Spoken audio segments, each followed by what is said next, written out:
السلام علیکم ناظرین، اردو نالج چینل میں آپ کو خوش آمدید۔ آج کی اس ویڈیو میں ہم تاریخی حوالوں سے احمد شاہ ابدالی کے دور کو مختصر جائزہ لیں گے، جبکہ پانی پت کی اس تیسری لڑائی کے اسباب اور نتائج پر بھی نظر ڈالیں گے۔ ویڈیو آگے دیکھنے سے پہلے ہمارے چینل اردو نالج کو سبسکرائب کرنا نہ بھولیں۔ ناظرین، احمد شاہ ابدالی درانی قبیلے میں محمد زمان خان ابدالی کے ہاں 1722 عیسوی کو ہرات میں پیدا ہوئے۔ ان کی والدہ کا نام زرغونہ بیگم تھا۔ احمد شاہ کے والد اس وقت ہرات کے گورنر تھے۔ احمد شاہ ابدالی کے والد ان کے بچپن ہی میں مار دیے گئے تھے۔ احمد شاہ ابدالی کی تربیت ان کی والدہ اور ماموں نے کی۔ جب احمد شاہ ابدالی جوان ہوئے تو انہوں نے نادر شاہ درانی کی فوج میں شرکت کی اور فوج کی ابدالی شاہ کے رکن بن گئے۔ اپنی بہادری اور شجاعت کے پیش نظر وہ نادر شاہ کی فوج کے اہم رکن بنے۔ نادر شاہ کے خزانچی بھی مقرر ہوئے۔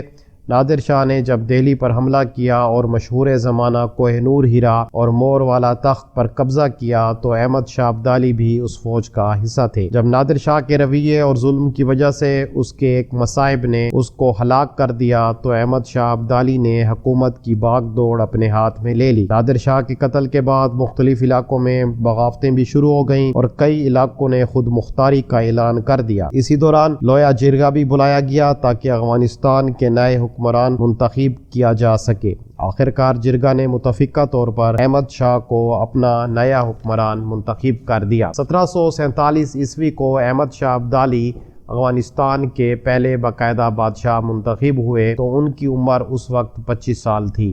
انہوں نے اپنا نام ابدالی سے درانی میں تبدیل کر دیا اور اپنے قبیلے کو بھی ابدالی سے درانی میں تبدیل کیا۔ احمد شاہ نے تمام افغان قبائل کو متحد کیا، آپس میں اختلافات کو ختم کر کے ایک عظیم افغان سلطنت کی بنیاد رکھی۔ 1748 عیسوی سے 1767 عیسوی کے درمیان احمد شاہ ابدالی نے مغل سلطنت پر 7 مرتبہ حملہ کیا۔ ان میں سے ایک جنگ جو کہ 14 جنوری 1761 کو پانی پت کے مقام پر لڑی گئی سب سے اہم جنگ تصور کیا جاتا ہے۔ یہ جنگ مرہٹوں اور احمد شاہ ابدالی کے فوجوں کے درمیان ہوئی۔ ناظرین، پانی پت کا میدان دہلی سے 97 کلومیٹر شمال کی جانب ہے جو موجودہ ہندوستان کی ہریانہ ریاست میں آتا ہے۔ احمد شاہ ابدالی کی فوج کے ساتھ نجیب الدولہ روہیلا پٹھانوں کی نمائندگی کر رہا تھا۔ دواب کے افغان اور شجاع الدولہ نواب آف اودھ بھی احمد شاہ ابدالی کے ساتھ شریک تھے۔ مراٹھا فوج کی قیادت سدا شیوراؤ باہو کر رہا تھا۔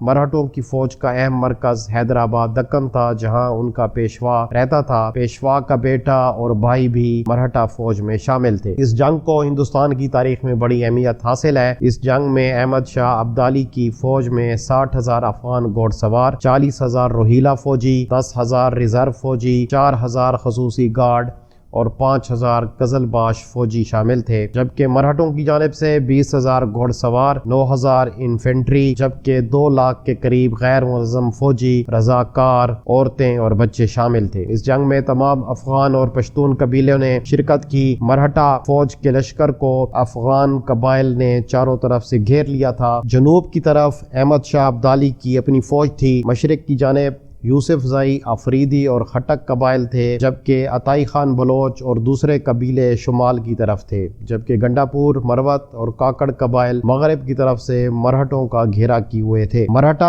آرمی نے 13 جنوری کو اپنے آپ کو منظم کر کے حملے کا آغاز کیا۔ جو اصل جنگ تھی وہ 14 جنوری کو شروع ہوئی۔ صبح 8 بجے ان کا ٹکراؤ شمال کی طرف گھیرا کیے ہوئے احمد شاہ ابدالی کے دستوں کے ساتھ ہوا۔ مرہٹوں کی فوج نے اپنی لائن 12 کلومیٹر تک پھیلائی ہوئی تھی، جبکہ ان کے فرنٹ پہ آرٹلری بھی موجود تھی جن میں فرانس کی دی ہوئی توپیں ان کا خاص ہتھیار تھیں۔ گھوڑا سوار آرٹلری کے پیچھے تھے اور ان کے پیچھے پیدل فوج تھی۔ دوپہر کو باقاعدہ جب لڑائی شروع ہوئی تو پہلی لڑائی میں مرہٹوں کا پلہ بھاری رہا اور کافی روہیلا فوجی مارے گئے، لیکن اس کے بعد افغانوں نے چاروں طرف سے بھرپور حملے شروع کیے اور انہوں نے اپنی توپوں کو اونٹوں پر رکھ کر صحیح نشانوں پر گولے برسائے۔ جو وقت گزرتا گیا احمد شاہ ابدالی کی فوج مراٹھوں پر غالب آتی گئی اور آخر آخرکار شام ہونے تک جنگ کا پاسا احمد شاہ ابدالی کے حق میں پلٹ چکا تھا۔ مراٹھا فوج کا سربراہ اور پیشوا کا بیٹا اور بھائی اس جنگ میں ہلاک ہو چکے تھے۔ بہت سے مراٹھے فوجی مارے گئے جبکہ کئی بھاگ گئے۔ ایک اندازے کے مطابق اس جنگ میں 30,000 کے قریب